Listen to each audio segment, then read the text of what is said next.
Today's news. Today's news. President Biden really has nothing to lose.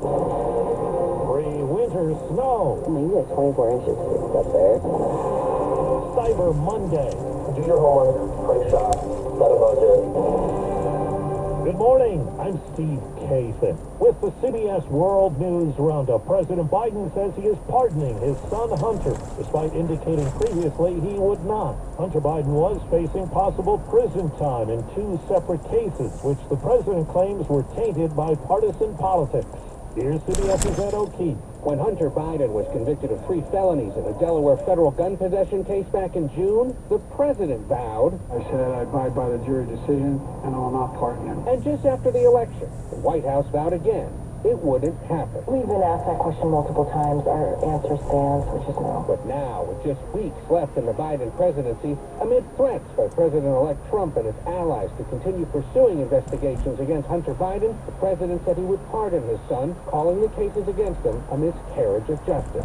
Adding, no reasonable person who looks at the facts of Hunter's case can reach any other conclusion.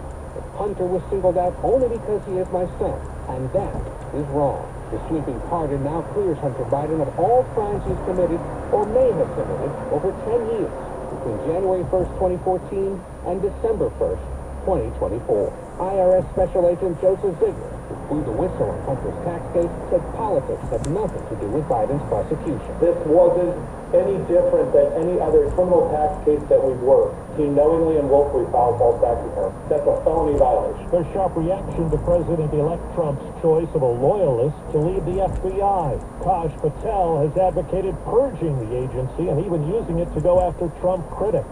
Connecticut Democrat Chris Murphy on NBC's Meet the Press.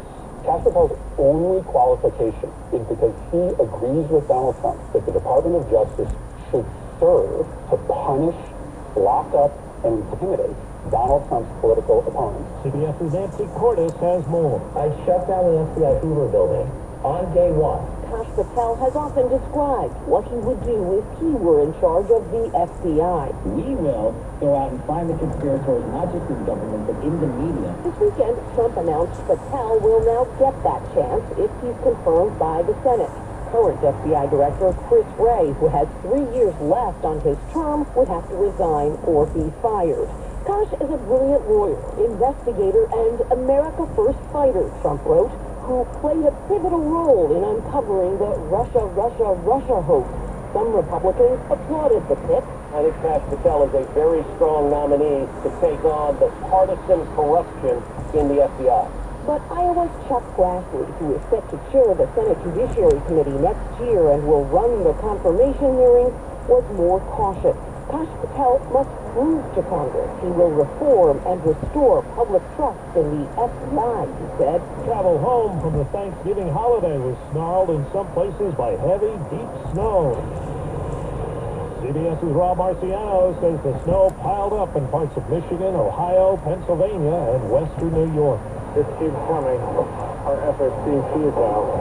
Armed with shovels and plows, crews and volunteers cleared feet of snow from the Buffalo Bills Highmark Stadium as more continued to fall ahead of Sunday night's game.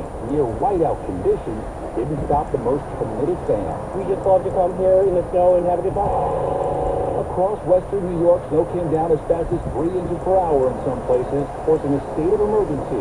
People clearing the snow struggled to keep up. To go from no snow to 2 feet, it's been a lot to kind of switch gears into a pretty extreme snowfall. In Pennsylvania, there was a disaster declaration as more than 3 feet covered parts of Erie, burying cars underneath the thick blanket. In my car. Forcing residents to shovel snow off their roofs and blinding drivers. It appears the TSA set a record yesterday with more than 3 million people screened at airports. Overseas, the Israeli military says an Israeli-American soldier who was believed to have been taken hostage alive on October 7, 2023, is now presumed to have been killed during the Hamas attack and his body taken to Gaza. 21-year-old Omer Neutral was a New York native who enlisted in the Israeli military. It's coming up on 5 minutes after the hour. People, Riley. Well, that's today's news. Today's news. I didn't hear any good news, did you? I didn't think so. I guess it's all about perspective. The glass is half full.